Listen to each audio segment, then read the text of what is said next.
Bab 39, Seri. Tindakan Lesi itu, membuat seluruh orang tercengang. Jordi tampak marah, dia telah menyatakan perasaannya di hadapan semua orang, namun tidak hanya ditolak, juga malah dikalahkan oleh seorang pria miskin yang membawa sekuntum bunga liar.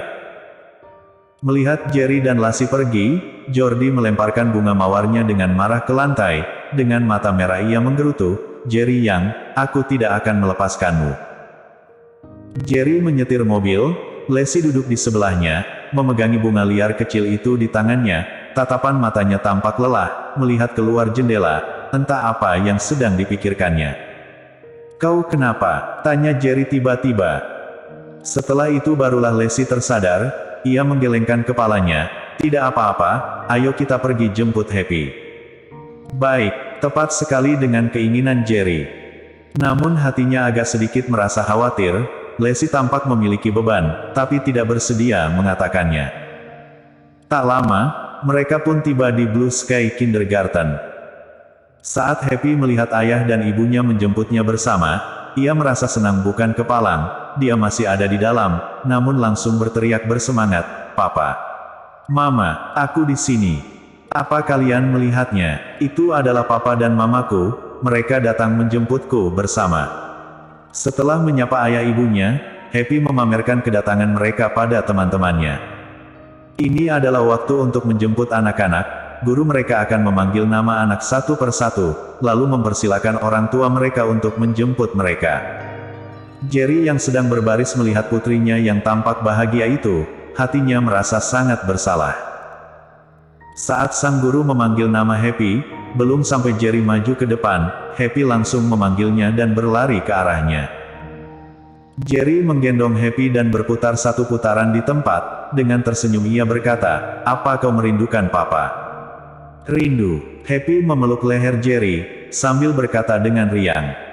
Seolah menyadari perasaan ibunya yang aneh, Happy pun menambahkan, "Aku rindu papa, juga rindu mama." Entah apa yang sedang dipikirkan Lassie, dia sedang melamun, tidak mendengar perkataan Happy. Happy pun melihat ke arah Jerry dengan sedih. "Lassie, Happy bilang dia merindukanmu." Jerry mengingatkan Lassie. Setelah itu barulah Lassie tersadar, ia segera menggandeng tangan Happy, dan tersenyum paksa, "Mama juga rindu pada Happy." "Mama, hari ini Bu Guru memujiku. Katanya gambar keluarga bahagiaku sangat bagus. Happy hebat sekali. Papa, sini, gandeng tangan Mama." Sekeluarga itu meninggalkan TK Happy dengan gembira. Namun jelas sekali perasaan Lassie sangat aneh, beberapa kali dia melamun. "Happy, nanti malam Papa akan video call ya."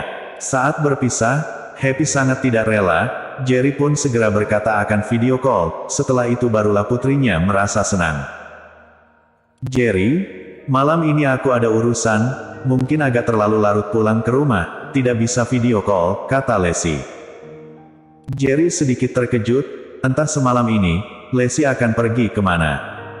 "Apa perlu aku menemanimu?" tanya Jerry. Lassie menggelengkan kepala, "Tidak perlu. Bak, kalau ada yang kau perlukan, jangan lupa menghubungiku," kata Jerry. Setelah berpisah dengan Lassie, dalam perjalanan pulang, Jerry menelepon seseorang, "Selidiki, hari ini ada masalah apa yang menimpa Lassie di perusahaan." "Baik, komisaris." Baru saja tiba di rumah, Robin langsung menelepon Jerry kembali. Setelah mengetahui masalah yang terjadi di kantor, Jerry pun tampak marah.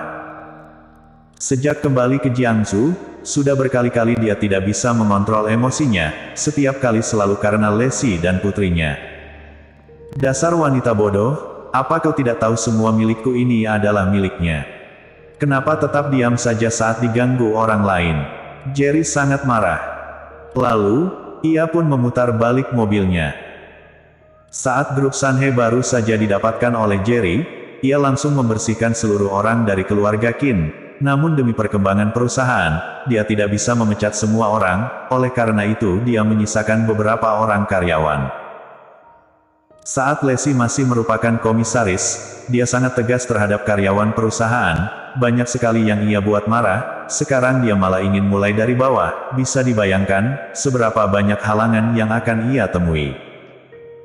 Hari ini, pemimpin atasan Lacey, seorang manajer departemen kecil, memberinya sebuah tugas sulit yang sama sekali tidak seharusnya ia kerjakan. Tugas itu adalah untuk membicarakan masalah kerjasama dengan GM Grup Daye, Bobby Seong. Namun, Grup Daye adalah bisnis milik keluarga Seong, dan Bobby Seong adalah ayah dari Sean Seong. Tempat di mana Lacey harus membicarakan masalah kerjasamanya, bernama Bobby's Entertainment, juga merupakan bisnis keluarga Seong. Jerry tidak tahu apakah ada faktor dirinya di dalam masalah ini, tapi yang ia tahu adalah, dia tidak akan pernah bekerja sama dengan keluarga Seong. Di Bobby's Entertainment, Lacey yang mengenakan setelan kerja pun turun dari taksi, lalu berjalan masuk ke dalam dengan sepatu hak tingginya. Lacey tidak pernah datang ke klub malam, kalau bukan demi membicarakan kerjasama, dia tidak akan datang ke tempat seperti ini seorang diri di malam hari.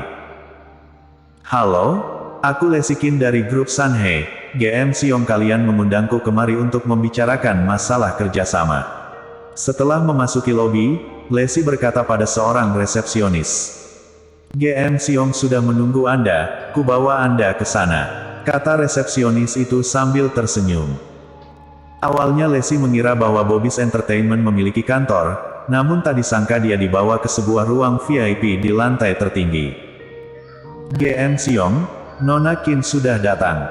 Resepsionis itu mengetuk pintu di sana. Pintu Presiden Suite pun terbuka seorang pria parubaya, sedang berdiri di samping jendela panjang. Ia membalikkan tubuhnya, ia mengenakan celana panjang dan kemeja putih, agak sedikit gemuk, perutnya mengangkat kemejanya tinggi-tinggi, tatapan kedua matanya tampak sedikit muram. Bobby hanya pernah mendengar nama Lacey Kim saja, namun ini pertama kalinya dia bertemu dengannya. Dalam hati dia agak sedikit terkejut, ternyata benar wanita tercantik nomor 1 di Jiangsu, rupanya menawan sekali. Ternyata Nona Kim memang seperti yang dikabarkan, sangat cantik dan rupawan. Bobby tersenyum dan mengulurkan tangannya untuk bersalaman. Lacey tersenyum, lalu bersalaman dengan Bobby. GM Seong terlalu berlebihan. Bobby tidak melepaskan genggaman tangannya, malah menatap Lacey sambil menyipitkan matanya. Yang kukatakan itu benar, dengan kecantikan Nona Kim, mungkin tidak ada seorang pria pun yang tidak menyukaimu.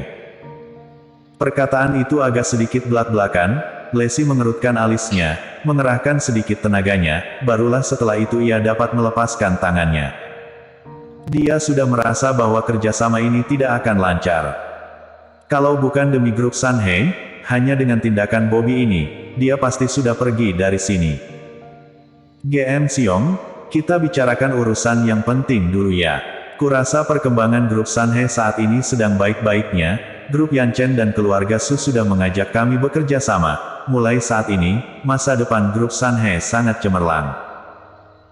Lacey sangat tegas, ia mengatakan kehebatan pihak kerjasama grup Sanhei terlebih dahulu, juga ingin memperingatkan Bobby. Kalau sampai dia melewatkan kerjasama ini, dan ingin bekerja sama kelak, pasti akan lebih sulit.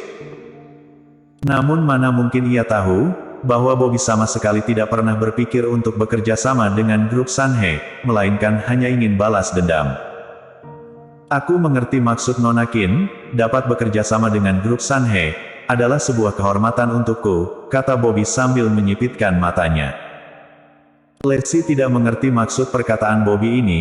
Ia tidak menjawab, menunggu perkataan dari Bobby selanjutnya. Bobby mengambil wine mahal yang ada di atas meja, menuangkan 2 gelas, lalu ia berikan segelas pada Lacey. Baru saja Lacey hendak menolaknya, Bobby berkata, kalau Nona Kim sudah berkata begitu, tidak tahu diri namanya jika aku menolak kerjasama ini, aku bersulang untukmu, semoga kerjasama kita sukses. Lacey sama sekali tidak mengira, kerjasama ini akan berhasil dengan secepat ini, rasanya seperti sedang bermimpi. Karena merasa lebih rileks, Lacey pun menerima gelas wine itu, lalu tersenyum dan berkata, kalau begitu terima kasih banyak GM Seong. Lacey meneguknya sedikit, lalu meletakkan kembali gelas itu.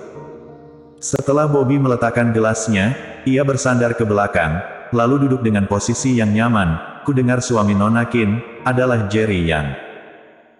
Lacey tercengang, tidak tahu mengapa Bobby tiba-tiba menanyakan soal Jerry, namun Lacey juga tidak mengelaknya, ia mengangguk dan bertanya, "GM Siong tahu suamiku?"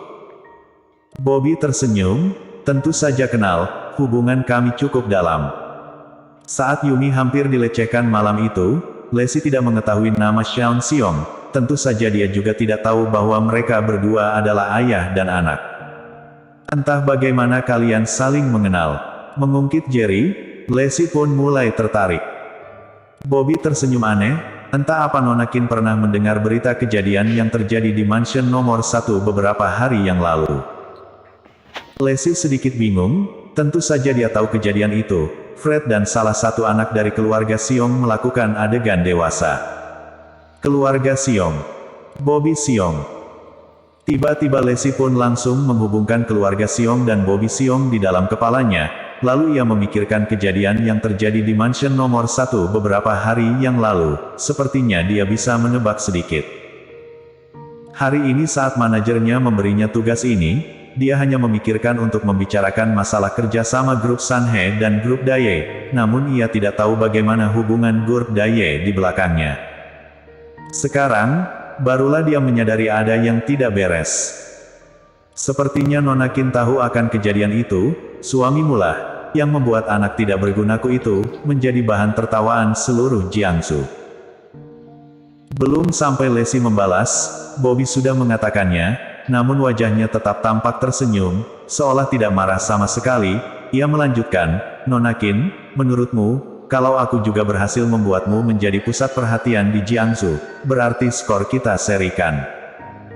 Wajah Lacey langsung berubah drastis, ia langsung bangkit berdiri. Sampai saat ini, barulah dia mengerti, Bobby sama sekali bukan ingin membicarakan kerjasama, targetnya adalah dirinya. Namun baru saja ia bangkit berdiri, kepalanya terasa sedikit pusing, langit-langit di atasnya terasa sedang berputar. Kau menjebakku." Lacey marah besar. Bersambung.